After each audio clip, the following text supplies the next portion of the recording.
నేను లోకల్, ధమాకా వంటి కామెడీ ఎంటర్టైనర్లతో గుర్తింపు పొందిన దర్శకుడు త్రినాథరావు నక్కెన తాజాగా తన తొలి ప్రొడక్షన్ మూవీ శౌర్య పాఠం ట్రైలర్ లాంచ్ ఈవెంట్ లో తన మనసులోని బాధను బయటపెట్టారు. తెలుగు రాష్ట్రాల్లో థియేటర్ల పరిస్థితి బాగా దిగజారిపోయింది. నేను స్వయంగా కొంతమంది థియేటర్లను చూసా. ముఖ్యంగా ఆంధ్రప్రదేశ్ లో పరిస్థితి బాగా చెడిపోయింది. ప్రేక్షకులు థియేటర్లకు ఎందుకు రావడం మానేశారు నాకు అర్థం కావడం లేదు. చాలా థియేటర్లు సెకండ్ షోలు కూడా కట్ చేస్తున్నారు. స్టార్ హీరోల సినిమాలు కూడా దీనికి మినహాయింపు కావు. మన జీవనాధారం ప్రేక్షకులు కొన్న టికెట్లపై ఆధారపడి ఉంటుంది.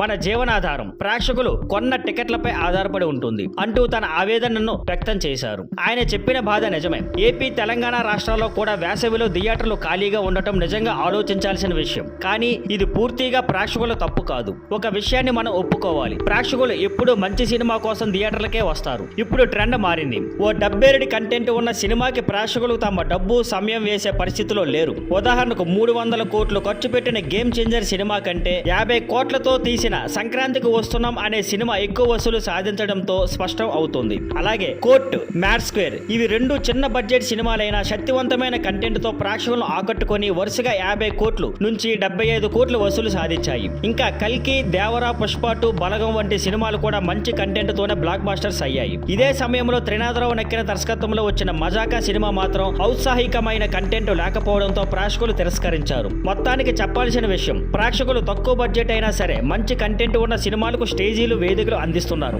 రొటీన్ స్క్రీన్ ప్లే, బలహీనమైన కథలు అయితే ఎన్ని ప్రమోషన్లు చేసినా థియేటర్లు నిండవు. కాబట్టి సినిమా తీయాలంటే బలమైన కథ, నూతనంగా ఆకట్టుకునే ప్లాట్ లైన్ తప్పనిసరి. Content is king. ప్రేక్షకులు ఇప్పుడు అదే చెబుతున్నారు. Thank you for watching. Please like, share and subscribe.